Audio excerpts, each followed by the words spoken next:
Yeah. That kid, he's the next one up. He's the next big uh, thing for USC at the receiver position. You got to expect that Makai Lemon will go pro after this season. Expect to be a first round pick, and then Jacoby Lane. I remember um, when Steve Smith stayed for his senior year in 2006. So I wonder if Jacoby looks at this and goes, well, if once Makai leaves, now maybe he comes back for his senior year, so he can be the true number one guy, and see if he could boost his draft stock from wherever he is to maybe higher, like maybe up into the first round or something like that. Um, but yeah, the kid 16, number 16, he's the future there for USC. And then as far as the game went, I didn't think USC could beat Oregon. I basically look at Oregon as like Oregon is like USC staring into their future, or what they hope their future is. Like maybe in a year or two.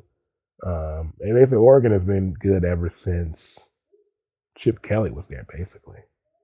So they've been so good, pretty much.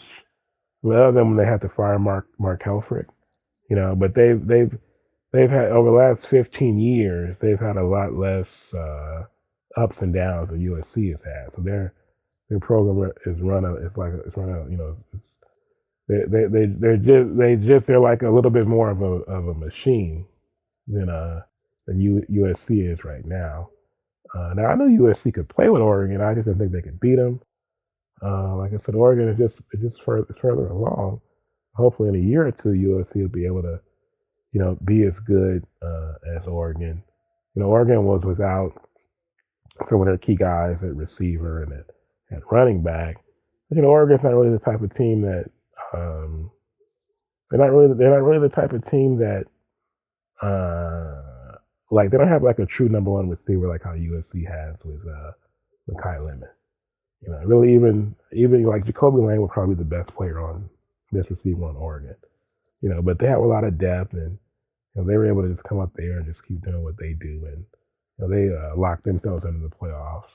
And I think them missing those guys, yeah, it's like okay, like I said, they don't really have a true number one receiver. They have like a kind of like a receiver by committee, and then you like at USC, you can't forget they're still without Waymon Jordan, and Eli Sanders things out for the season. I'm not sure if Waymon Jordan will be back. King Miller, of course, has been killing it, but he couldn't.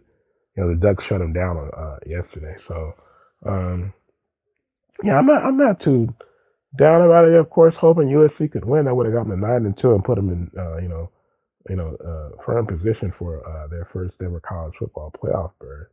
But yeah, I think that if they can just finish strong here and got to beat UCLA next week, which is not guaranteed. Anytime it's a rivalry game, you never know what's going to happen.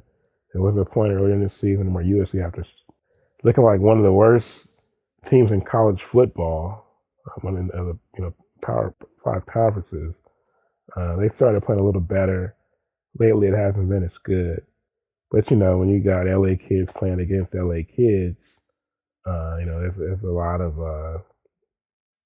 pride and stuff like that. Even though I don't know, USC, if they stop recruiting California until this upcoming recruiting class, who knows? I don't even know how many LA kids USC have on the roster. But I think you got to take care of that. I always remember like the three worst losses of the Pete Carroll era to me at USC. Obviously, the loss to Texas, and then the loss to Arizona. I'm sorry, not Arizona. It was Oregon State in 2008, the Quiz Rogers game, him and his brother. Um, that one, which if not for that, USC would have been in the title game again that year. And then also, but the 2006 game against UCLA, when it's the year after Bush and Leonard and Lindale and those guys, they all go pro.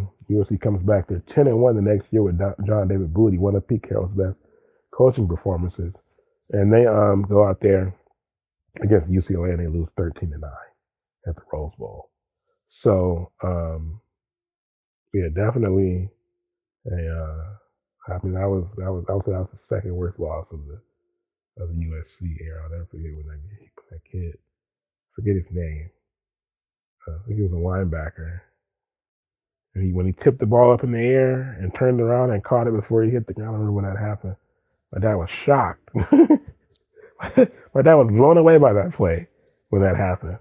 Uh, but yeah, that was sucked because we would have been back in the Natty against shoot, who won that year? That was Florida, right? Who won it? Florida beat, I think, Ohio State. So um, yeah, but it yeah, well, yeah, you got to finish strong. And hope that would get them to 9-3, and then you got the bowl game against whatever bowl game they would get, which that would be like the ice on the cake. 10-3 season is good in this age of college football. So if you go 10-3, you got the number one recruiting class coming in. I mean, that's not bad at all, if you ask me. All right. So yeah, USC, it's just good. They were able to right. I feel like they've kind of righted the ship. Like, again, they have to finish strong, but I feel like they've kind of righted the ship this year. After two straight down seasons, if they can get to 9-3 and then 10-3 and finish like that, even if they just finish in the regular season 9-3 and they lose the bowl game, but if they can finish 10-3, 10-3, that's a nice mark. And yeah, but once again, that UCLA game is not a guaranteed victory.